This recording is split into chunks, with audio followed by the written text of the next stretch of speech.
ছোলা মুড়ি খাবো।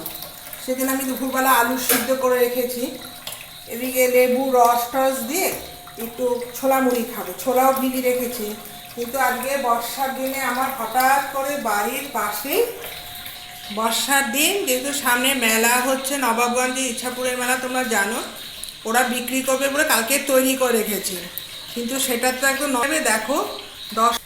আর ঘরে যেহেতু আমার টক দইও আছে, ভাবছি দই ফুচকা আছে, ঝুড়ি ভাজাটাও ঘরে রাখা আছে, ফেলবো কেন? তখন আমি বললাম, মা 10 টাকা দিয়ে ফুচকা নেবে? আর না নিয়ে আয়। তা 10 টাকার কি ছোলা মুড়ি তো সবসময় খাই। এই দেখলাম না মোচমোচাই আছে, এই যে সাথে ঝুড়ি ভাজাও ঘরে রাখা আছে, টক দই রাখা আছে। তাই করতে গেলে তো আমার ঝুড়ি ভাজাও লাগবে, টক দইও লাগবে। তা বললো দই ফুচকা। কেমন লাগে বা তোমার? দারুণ। ও, দই ফুচকা হলে কি খুব খুশি হও না? হুম, আর জল ফুচকা কেমন লাগে? খুব সুন্দর। কি ফুচকা খেতে ভালোবাসো?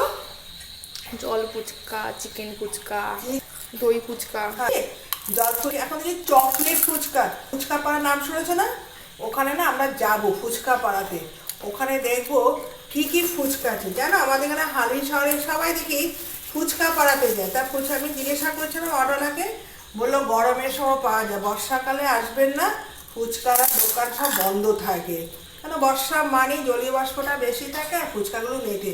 এই জন্য তো আজকে 10 টাকা দিয়ে এতগুলো ফুচকা পেয়েছি। আর বাড়িতে ভাজার ঝামেলা থাকে, কিনতে পাওয়া যায়। তখন বললাম, মাসি মাঝে মাঝে ঝড় বৃষ্টি, আর মাসি বললো, হ্যাঁ আমার যে কি ভুল হয়েছে, এরকম কোনোদিন আমার লস হয় না। এবার যে আমার লস হয়েছে, এগুলো আমার বানাতে কষ্ট হয়েছে না, কি করব, এসেছো নিয়ে সবাই ওর কাছ থেকে সবাইকে 1 প্যাকেট করে ফুচকা 10 টাকা করে করে দিচ্ছে।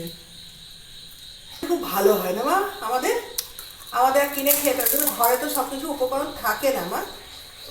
এ বাবা, মাটির ফুচকা দেখো